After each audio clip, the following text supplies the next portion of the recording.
선택풀이 세 번째 시간입니다. 이제 한 24문제 남았고 한번 부지런히 해보도록 할게요. 인공신경망에서 마지막 응립 노드가 2개, 출력 노드가 1개, 평양이 0.1대 출력값을 계산하시오.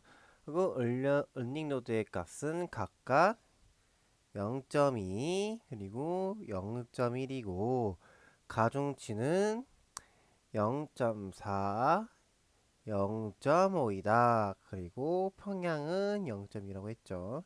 와, 정말 이렇게 쉬운 문제가. 그러니까 하나의 노드가 출력값을 계산하는 공식은 자, 이겁니다. 입력값 곱하기 가중치 플러스 평양. 와, 네, 진짜 이것만 알면 풀 수 있는 문제인 거예요. 너무 감사하죠. 그쵸? 0.0, 0.28 0.25. 야, 정말 너무 행복한 일입니다. 그쵸? 자, 이렇게 하면은 어떻게 되겠어요? 틀렸겠죠?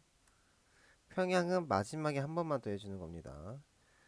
이렇게 하고 틀리면은 얼마나 억울할까요? 정말로.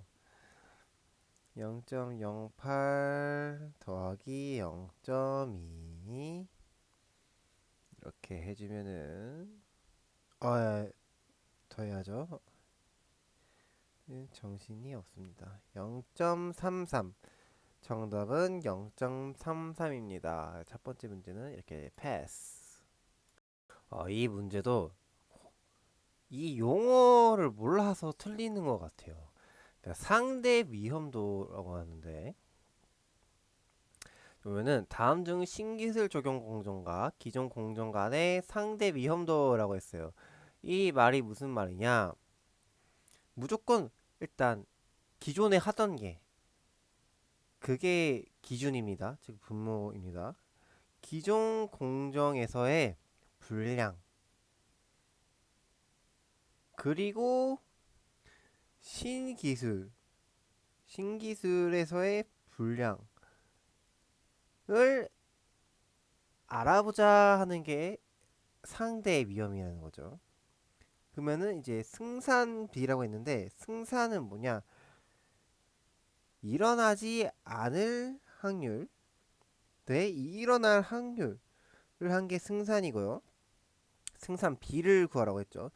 제가 말했죠. 항상 기존에 있던 게 분모, 기존에 새로운 게 분자. 여기도 똑같이 일어날 확률, 이렇게 승산. 이게 승산비입니다. 자, 그러면 이제 볼게요. 자, 신기술 적용 공정은 500개 중에 10개가 불량이에요. 그러면은 이거겠죠. 신기술이라고 했으니까 500, 500분의 10. 기존 공정은 500분의 40입니다. 뭐 이렇게 되겠죠.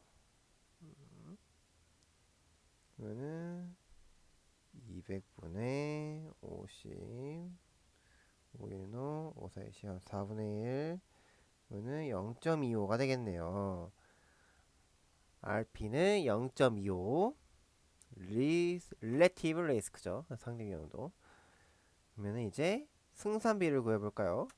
일어나지 않을 확률 기존에 일어나지 않을 확률 즉 불량이라는 거죠. 불량일 확률 하고 일어날 확률 460이죠. 그쵸? 이게 그리고 이거는 좀 제가 작게 썼나요? 500분의 일어나지 않는 확률 10 500분의 490 이렇게 되겠죠. 이걸 계산해 주면 됩니다. 자, 계산해 주면은 일단 이거 사라지고 그쵸? 그리고 잠깐만요. 네. 제가 이거를 자, 설명할게요. 자, 신기술이 불량 감소에 효과가 있는지를 확인하려고 하는 거잖아요. 그쵸? 그러니까 우리가 보는 거는 불량이 일어날 것인가? 를 궁금해 하는 거죠. 그러니까 불량이 일어날 것인가가 이거고 불량이 일어나지 않, 즉 정상인 게 이겁니다. 그래서 500분의 490 하고 500분의 10 이렇게 해야 맞는 거죠. 그래서 49분의 1 49분의 1이고요. 그 다음에 이게 신기술이었죠. 신기술. 그리고 여기 아래 보시면은 이제 기존 공량도 해야겠죠. 일어날 게 위에고 일어나지 않을 게 이거죠. 이거 45 이거 23분의 2 3분의 2 49분의 1 그래서 계산기를 좀 제가 계산할게요. 그래서 제가 계산기를 두드려 보니까 0.23 어쩌고가 나왔습니다. 이게 이제 생산비예요. 근데 실제 문제에서는 이걸 진짜 계산하는 게 아니라 보기가 있겠죠. 예, 그래서 보기를 선택해 주시면 됩니다. 네, 우리가 이제 이거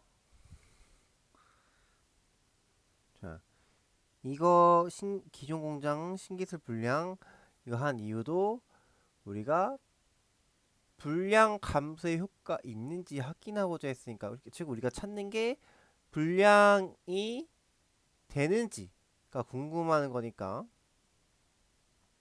이 불량을 한 거였죠. 네, 이거를 이제 이해를 잘 해야 된다.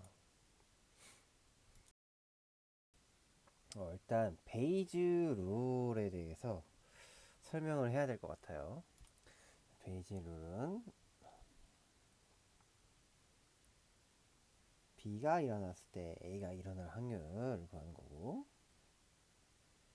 자, 이게 좀 시간의 흐름이 있어요. 자, 이게 뭐냐? 우리가 이거를 사전 확률, 이게 우도, 그리고 이게 증거라고 합니다. 그리고 얘는 사후 확률이죠.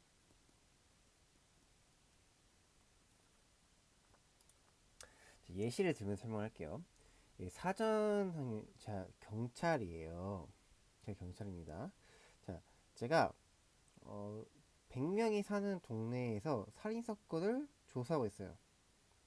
살인사건을 조사하고 있습니다. 그래서 앞에 있는 이 홍길동 씨, 이 홍길동 씨를 볼 거예요.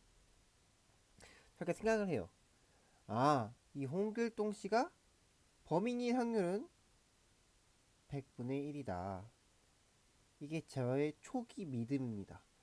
이것이 바로 사전 확률이에요. 근데 이제 범인이 사용했던 그 흉기에서 지문이 발견이 됐어요. 그래서 100명이 있는데 그 중에서 10명의 지문이 나온 거예요. 뭐 그 도구가 좀 이제 10명이 사용하는 그 도구였나 봐요.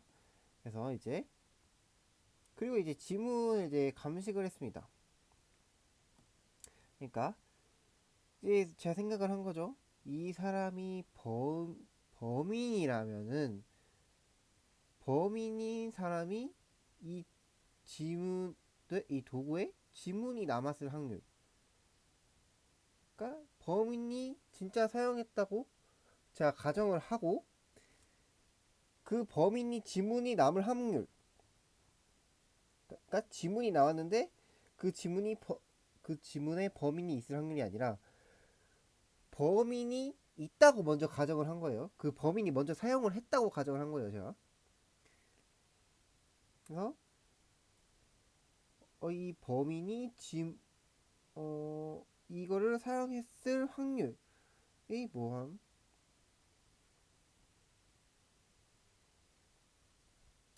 근데 이게 좀 되게 뭔 소리인가 싶죠? 진범인데 지문을 진범이라면은 지문을 남겼을 거다라는 거를 우리가 이렇게 넣는 건데 그 진범을 찾는 건데 진범이 분모로 깔려 있어요. 그럴 수는 없잖아요. 그러니까 이거는 이렇게 생각을 하는 거예요. 그러니까 저희가 과거 10년의 데이터를 봤을 때 진범이 이 범행 도구에 지문을 남긴 게 100명의 범인이 있었으면은 90명은 지문을 남겼더라. 이런 느낌입니다. 그래서 100분의 90 이렇게 되는 거죠. 그래서 진범이 범행 도구에 지문을 남겼을 확률 이겁니다. 그러면은 이제 우리는 이 지문이 묻어 있으면은 진범일 거다를 이제 알 수 있는 거죠. 지문이 묻었으면은 진범일 확률 이게 사후 확률이죠. 그러니까 자 이게 우도입니다. 그러니까 우도는 결국엔 그게 진짜라면 여기 이제 이게 여기서 진범 여기선 진범이라면은 지문을 남겼을 확률을 구한 거죠. 그래서 이 베이지 룰이라는 건 결국에는 이 사전 확률 처음에 이 믿음이 이 홍길동 씨가 범인일 거다라는 그 믿음을 업데이트해 가는 과정입니다. 어렵죠. 각각이 독립일 것을 가정한다라고 했죠. 이거는 이제 나이브 베이즈 정리가 나이브는 일단 1번이 정답입니다. 나이브는 각각을 독립으로 가정해요. 이게 무슨 말이냐면은 자 이거를 했으니까 계속 이어서 갈게요. 자 지문이 나오면은 범인이라고 했습니다. 하지만 생각보다 너무 약해요.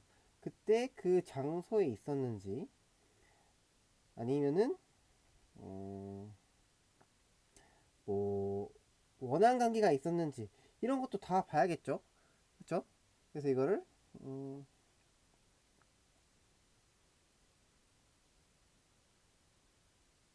이거를 증거라고 할게요. 그냥 증거. 그 증거가 진범을 가리킨다. 해서 제가 여기다가 증거 이렇게 했어요. 그래서 여기 제가 사전 확률은 그대로 똑같겠죠. 근데 이 우도가 바뀝니다. 이제 원인이죠. 진범.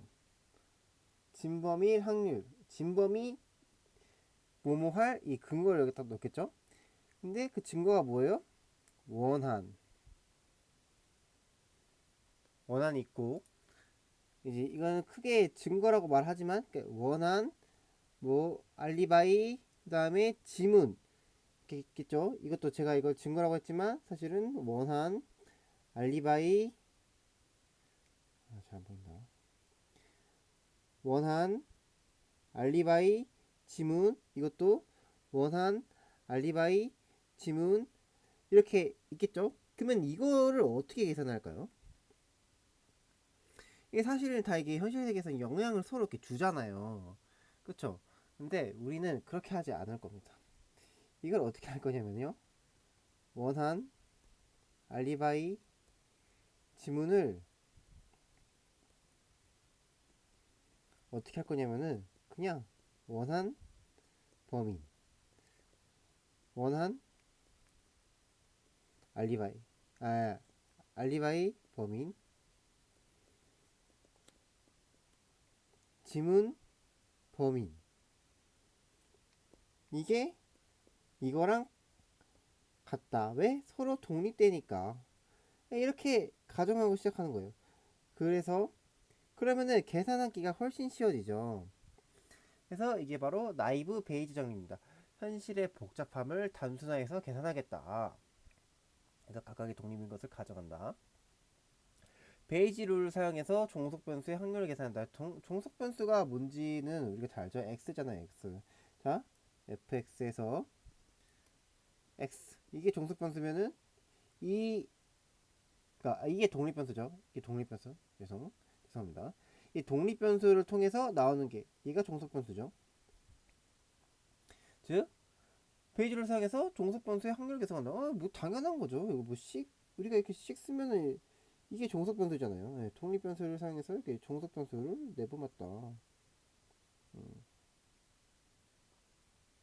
종속 변수의 확률을 우리가 뽑아냈죠. 그냥 수식이면은 네, 당연한 얘기죠. 뭐 저희 같은 예시였으면은 뭐 원한, 알리바이, 지문 이 변수를 넣어가지고 진범인 거를 이제 밝혀냈다. 뭐 이런 거죠. 그쵸? 음. 나이브 베이지는 사전 확률과 사후 확률 토대로 우도를 계산한다. 아니죠? 사전 확률과 우도를 통해서 사후 확률을 계산했죠. 별도의 학습 과정을 거치지 않는다. 뭐 이거는 알고리즘 뭐 그런 게 아니에요. 뭐 오차를 학습한다 그런 게 아니라 그냥 식이죠. 딱 넣으면은 탁 하고 나오는. 네. 그래서 베이지 정리에 대해서 알아봤습니다. 네, 결정계수가 뭔지 모를 수 있어요. 왜냐하면은 우리가 계속 R스퀘어라고 불렀거든요. 결정계수는 R스퀘어입니다. 0부터 1까지 맞죠? 0이면은 뭐예요? 아, 내가 한 그 데이터가 이거잖아요. 네? 이게 하나도 안 들어맞고 있다. 독립변수가 종소변수에 영향을 못 주고 있다. 1이라는 것은 영향을 잘 주고 있다. 그렇죠. 즉, 이 해기선 위에서 잘 들어맞고 있다. 그렇죠. 이 말이죠. 해기 모형의 독립변수를 더 많이 추가하면 항상 결정계수의 값이 높아진다. 음, 그럴 수도 있고 아닐 수도 있습니다. 예. 독립변수의 값이 항상이라고 했으니까 항상은 주의해야 되죠. 그럴 수도 있고 아닐 수도 있습니다. 뭐 알제곱 제가 뭐 그동안 많이 했는데 그러니까 내가 만든 이 모델이 실제 데이터를 얼마나 잘 설명하고 있냐, 전체 데이터의 변동 그리고 희귀선이 설명하는 변동, 그 퍼짐의 정도를 보겠다 이거죠. 네, 다음 문제. 참고로 이거 왜 SSR이 예측이 왜 이게 낮을수록 이걸 더 못 설명한다는 거지? 라고 생각하실 수도 있을 것 같아요. 그래가지고 제가 이전에 이게 말했는데, 그러니까 평균에서 이렇게 빼서 이게 흩어짐의 정도를 나타낸다라고 말했던 거는 아마 다 기억이 나실 거예요. 그 전에 이제 SST를 설명하면서도 이제 말했을 거예요. 만약에 우리가 아무런 정보가 없다면 일단 그 평균을 토대로 이렇게 값을 낸다고 했잖아요. 그러니까 아무런 정보도 없어. 그러면 대충 뭐 진짜 아무런 정보도 없어. 그러면은 평균 정도 내겠지. 다 뭐 예측을 할 때 예측을 뭐 하려고 해도 증거가 없으니까 그냥 평균 내가지고 그냥 한 뭐 이 정도 하겠지. 앞으로도 이렇게 예측을 할 거 아니에요. 근데 우리가 x 값이 있어요. 키 몸, 몸무게를 하는데 키가 관계가 있다고 보고 키 값을 받았어요. 그래서 예측 값을 이렇게 찍었어. 근데 알고 보니까 이렇게 키 값을 받았는데 사실은 아무런 도움이 안 돼. 몸무게가 아니라 이번에는 어 이해력이라고 해요. 근데 아무런 도움이 안 돼. 그러면 어떻게 되겠어요? 그냥 이 키라는 이 데이터는 없는 거나 짐이 없잖아요. 그러면 어떻게 그냥 평균이랑 그 우리가 아무런 정보가 없을 때 그냥 앞으로도 평균 정도 하겠지 이렇게 생각을 한다고 했잖아요. 그러면 이 키라는 정보가 아무 필요가 없으면은 얘도 이렇게 나타나겠죠. 그러니까 SSR이란 뭐예요? 그냥 결국에는 이거잖아요. 예측한 거에서 평균과 빼는 거. 그러니까 근데 예측을 한 게 평균이랑 똑같아요. 그 말은 들어오는 데이터가 쓸모가 없다 이 뜻이잖아요. 그러니까 설명을 못 하는 거죠. 예. 얘는 설명을 잘한다. 그러니까 R 스퀘어는 결국에는 이 독립 변수가 얼마나 이 종속 변수를 그러니까 이 R 스퀘어란 결국엔 내가 만든 이 모델 그러니까 예측이 이 얼마나 이 실제 독립 변수들을 잘 설명을 하고 있나? 잠시만요. 네, 그러니까 잠시 헷갈려져가지고, 그러니까 R 스퀘어, 즉 이 결정 계수란 내가 만든 모델 이거죠. 그러니까 즉 독립 변수들이 이 종속 변수를 얼마나 잘 설명하고 있는가에 대한 그 설명력에 대한 그 지표라고 할 수 있겠네요. 그렇죠? 자, 이제 다음 문제. 선형핵이야 로지스틱 핵에 대한 설명으로 옳지 않은 것은 네. 일단 우리 성형얘기도 해봤고 로지스틱 얘기도 해봤죠. 성형얘기는 일자로, 로지스틱 얘기는 이제 이분법이죠. 이렇게 예 아니오로 범주형을 분리하는 거. 1번 맞는 말이죠. 네, 성형얘기 같은 경우에는 네, 잔차 정교성을 가정하지만 로지스틱 얘기는 예 아니오 이렇게 나오죠. 이분법 분류. 그래서 이건 틀렸고. 선형얘기 개수를 최소 제곱량으로 추정하면 불편 추정량의 특성을 가진다. 그러니까 이게 무슨 불편 추정 이렇게 뭐 말이 되게 어렵죠. 그러니까 아니 불이에요. 평양을 가지지 않는 특성을 가진다라고 하는 건데 이게 어, 자 보세요. y는 ax, y는 w 가중치죠. 플러스 b 얘는 평양, 가중치, 평양 그리고 다 같이 해서 회기계수 또는 파라미터라고 부르죠. 자, 이 선이 이렇게 주어졌을 때 이 오차가 최소가 되는 그 오차합 제곱합이죠.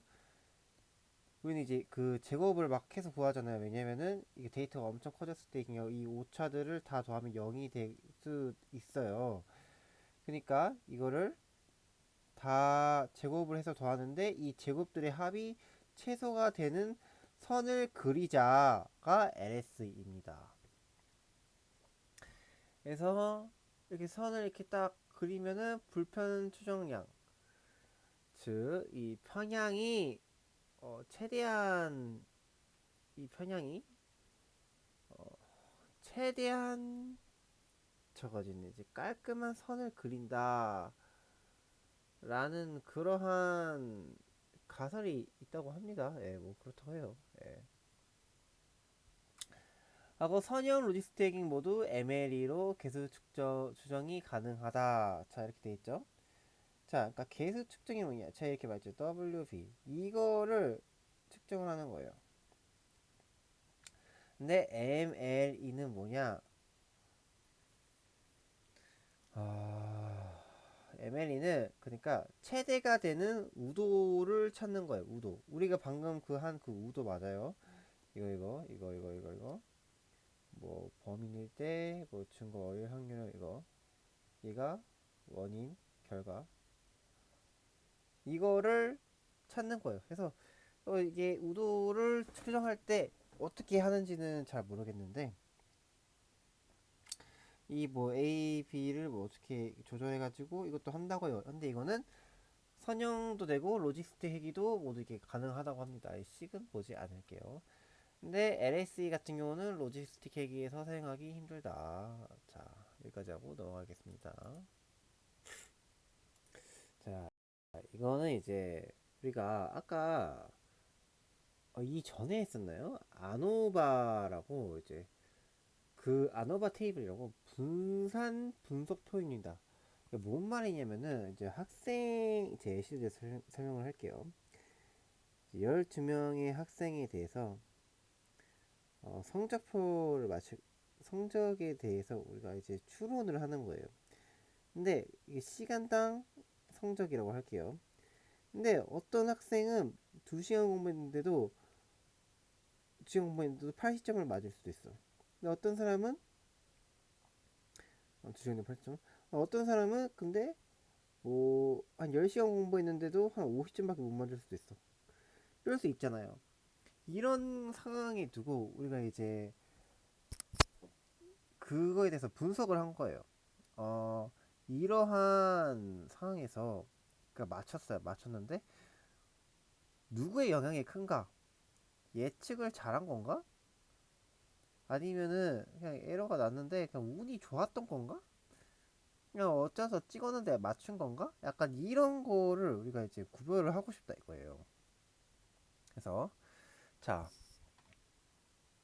회기가 여기 있는 회기, 그러니까 내가 회기는 SSR, 잔차는 SSE, 합계는 SST예요. 잘 말할게요.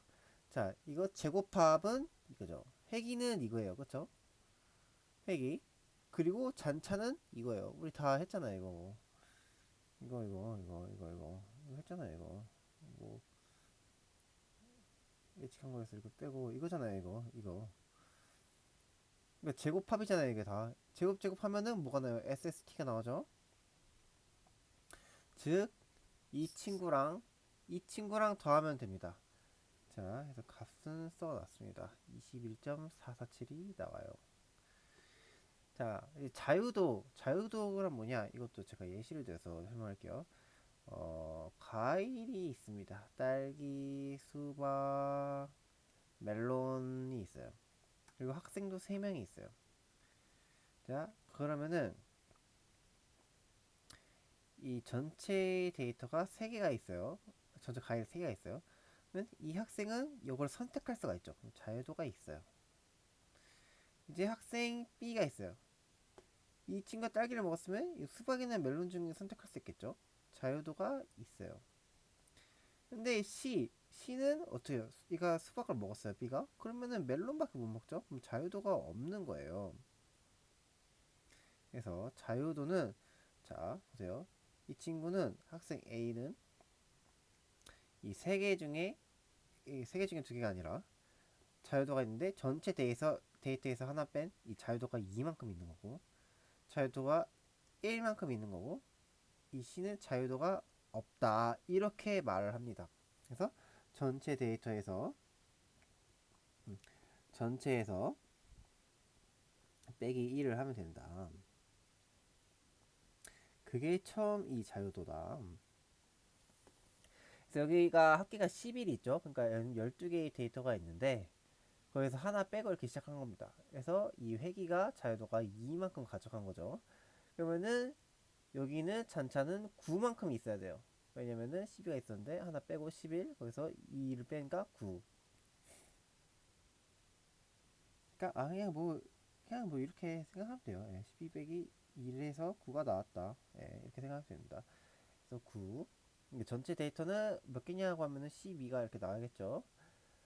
자, 평균 제곱은 뭐예요? 평균 제곱. mean square잖아요. 이거 다 뭐 익숙할 텐데. mean square regression, mean square error. 자, 이 구할 때 어떻게 구하냐면은 자유도 있죠. 자유도에서 자유도를 이제 우리가 영어로 degree of freedom이라고 해가지고 DF라고 할 수 있거든요. 그래서 이 degree of freedom의 제곱합이라면은 이거죠. sum of square, 그죠? sum of square 맞죠? sum of square 하고 degree of freedom, 이걸 하면은 이제 평균 제곱을 우리가 구할 수가 있습니다. 그래서 이거는 연산을 이제 해보면은 2분의 18.667 뭐 이렇게 되겠죠. 하면은 뭐 9.3 어쩌고가 나옵니다. 그 아래도 이제 이 친구도 해볼게요. 이 친구는 9분의 2.78이죠. 네, 뭐 해서 어떠한 값이 나옵니다. 해볼게요. 잠시만요. 네, 0.308이 나왔습니다. 그래서 0.3까지만 할게요. 이렇게 하면은 이제 왜 0.31이죠? 잠시만요. 이거는 이게 0.308 어쩌고 저쩌고 있는데 여기서 반올림을 해서 0.31로 이렇게 한 것 같아요. 네. 지금 다 근데 여긴 소세지 점짜리까지 표기하였으면서 왜 여기는 의문이네 진짜로. 의문입니다. 네, 아무튼 그 다음에 이제 F값. F값은 또 어떻게 구하냐? 이제 F값은 오차 대비 설 예측력. 그러니까 오차 대비 예측력이죠. 네, MSE, MSR. 그래서 이 값이 높으면은 높을수록 더 예측을 잘 했다. 뭐 이런 느낌이죠. 그쵸? 이게 F값입니다. 네. 그래서 정답은 네, 6.5쪽가 아니라 9.3이었죠. 네. 4번도 한번 계산해 볼까요? 저 계산기로 두들긴 결과 9.3 곱하기 0.31은 2.8 몇 나왔는데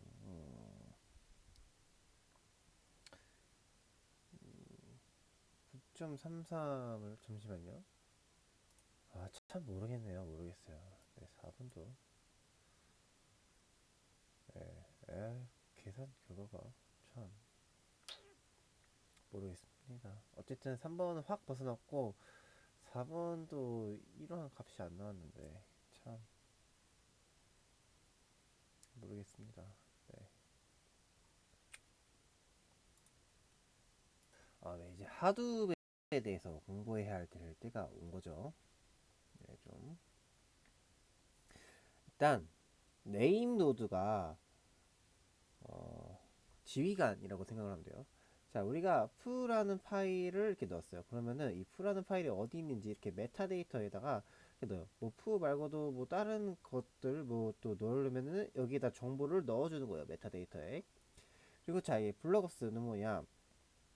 이 데이터 노드는 서버예요. 컴퓨터. 그러니까 저렴한 컴퓨터를 여러 개 묶어가지고 데이터를 넣는 게 이제 하드이죠. 하드 분산 시스템. 그래서 이 데이터 노드는 이 서버드의 뭉침이고 이 안에 있는 작은 네모는 데이터입니다. 그래서 이 네임 노드가 이 데이터 노드들한테 말해요. 너 뭐 있냐? 뭐 하고 있냐? 살아있냐? 이런 식으로. 그러면은 그게 이제 블록옵스라는 거고 이제 우리 클라이언트가 이 데이터를 이렇게 써줘요. 데이터를 쓰는 걸 이제 우리는 write라고 하는 겁니다. 해서 이렇게 쓰고 자 이게 복제라고 돼 있는데 여기 렉이 있고 렉2가 있죠. 자, 우리 이 고가용성이라고 하는데 우리가 만약에 전기가 나갔어요. 그러면은 이 데이터가 날아갈 거 아니에요. 근데 그런 거를 이제 방지하고 싶은 거야. 그래서 렉1에다가도 데이터를 이렇게 하나 넣고 렉2에다가도 데이터를 이렇게 하나 넣고 그 다음에 또 하나 더 다른 서버 그 같은 렉에 있는 다른 서버에 두고 데이터를 넣어요. 그러면 최소 데이터가 3개가 저장돼 있고 다른 렉 1, 2에다가 저장돼 있죠. 그래서 만약에 렉 1에서 이렇게 데이터가 날라갔어도 렉 2에서는 데이터가 살아 있는 거죠. 음. 그리고 이제 이 클라이언트가 어떠한 데이터를 읽고 싶어요. 그러면은 네임 노드한테 그 데이터 이거 푸라는 파일 이거 읽고 싶어 어디 있어 라고 이렇게 말해요. 그러면은 네임 노드가 그거는 여기 있어 라고 하면은 클라이언트 딱히 전달합니다. 이거 이렇게 바로 클라이언트와 네임 노드가 의사소통하는 것을 메타옵스라고 합니다. 그래서 이 데이터 노드에서 클라이언트가 이 데이터가 데이터 노드에서 클라이언트에게 가겠죠. 그래서 화살표 방향이 이렇게 되는 거고 리드를 이렇게 한다라는 겁니다. 자, 이게 전체적인 가정이고요. 볼게요. 마스터, 피터, 슬레이브. 네, 피터가 뭔지 모르겠고 뭐 굳이 말하자면 마스터, 슬레이브. 진짜 제대로 말하자면 네임 노드와 데이터 노드 이렇게 되겠죠. 데이터 노드가 마스터 역할을 한다. 네, 뭐 네임 노드가 이제 지휘관, 즉 마스터의 역할을 하는 거죠. 네임 노드 오류 발생 시 데이터 읽기 쓰기가 불가능하다. 데이터 노드가 아니라 네임 노드죠. 네임 노드. 네임 노드가 이 마스터 역할을 하는 거죠. 이걸 가리키면서 제가 글자를 헷갈렸습니다. 데이터 노드 아니고 네임 노드입니다. 네임 노드. 네임 노드 오류 발생 시 데이터 읽기 쓰기가 불가능하다. 그렇죠? 이 친구가 이제 마스터 역할을 하고 있잖아요. 이 친구가 이제 맛이 가버리면은 뭐 읽는 것도 안 되고 왜냐면 이거 클라이언트한테 이거 해야 이 친구가 어디서 읽을지 알 수 있으니까 그리고 쓰는 것도 이렇게 이렇게 데이터 노드 이렇게 조정을 하면서 쓸 수 있는 거니까. 네. 데이터 읽기 쓰기가. 그러니까 이런 생각 들 수 있어요. 아, 그래. 읽는 거는 얘가 어디 있는지 알려줘야 얘가 클라이언트가 알아서 데이터 노드에서 읽을 수 있다는 거는 그렇다 쳐. 근데 쓰는 거는 그냥 거기가 갖다가 쓰면 되는 거 아니야? 그냥 선도 이렇게 바로 돼 있네 라고 생각할 수 있지만, 이제 네임 노드가 이 블록오스를 통해서 이 데이터가 어디 살아 있는지, 그러니까 데이터 노드가 이렇게 살아가 있는지, 그리고 어디가 비어 있는지, 그리고 이렇게 입력을 받았다 치더라도 이 메타데이터에다가 이렇게 기록을 해야 된다고 했죠. 그래서 이런 거를 해줄 사람이 없는 거죠. 그리고 데이터를 이렇게 복제를 해줘야 돼요, 세 개를. 근데 이거 복제도 어떻게 해요? 이 클라이언트가 하는 거 아니잖아요. 예. 그래서 복제하라고 할 그 네임 노드가 죽어버렸으니까 쓰는 것도 불가능해지는 거죠. 데이터를 블록으로 나누어 중복 저장하기 때문에 비용이 비싸다. 이거가 이제 서버, 데이터 노드가 서버라고 했잖아요. 이 서버는 저렴한 친구들을 씁니다. 그렇기 때문에 오히려 더 싸게 하기 위해서 이제 하드 분산 파일 시스템을 사용한다. HDFS, 하드 디스트리뷰트 파일 시스템은 이제 저렴하게 서버를 여러 개 붙여가지고, 네, 데이터를 저장하는 겁니다. 비용이 비싸다라고 하면 안 되죠. 네, 데이터 품질 요소. 그 예전에 저희가 했었죠. 일관성, 일관성, 일관성, 유효성, 무결성, 그리고 완전성. 또 그 다음에 뭐 이렇게 했었던 것 같아요. 네. 자, 일관성이 뭐예요? 그러니까 완전성부터 할게요. 자, 제가 이제 회원 가입을 했어요. 그럼 여기에다가 이름, 뭐 아이디, 패스워드, 주소 이렇게 값을 넣어야 된다고 해요. 근데 여기다가 여기다가 제가 주소를 넣지 않았어요. 주소를 여기다 안 넣은 거예요. 그러면 이거는 이제 완전성에 위배되는 거죠. 그러니까 데이터가 누락이 있냐 없냐 이거죠. 자, 그리고 그 전에 했던 것 중에서 이제 정확성도 있었는데 제가 넣는 걸 깜빡했어요. 정확성은 뭐냐? 제가 주소가 여기다가 제가 여기가 경기도인데, 제가 사는 곳이 경기도인데 여기다 서울로 적은 거예요. 그러면 안 되죠. 현실과 일치하지 않다. 그러니까 정확성. 그다음에 이제 일관성. 자, 이제 회원 데이터가 있고 주문 데이터가 있어요. 주문 데이터가 있는데 제가 여기다가는 주소를 여기는 서울로 하고 여기다가는 또 경기도로 한 거예요.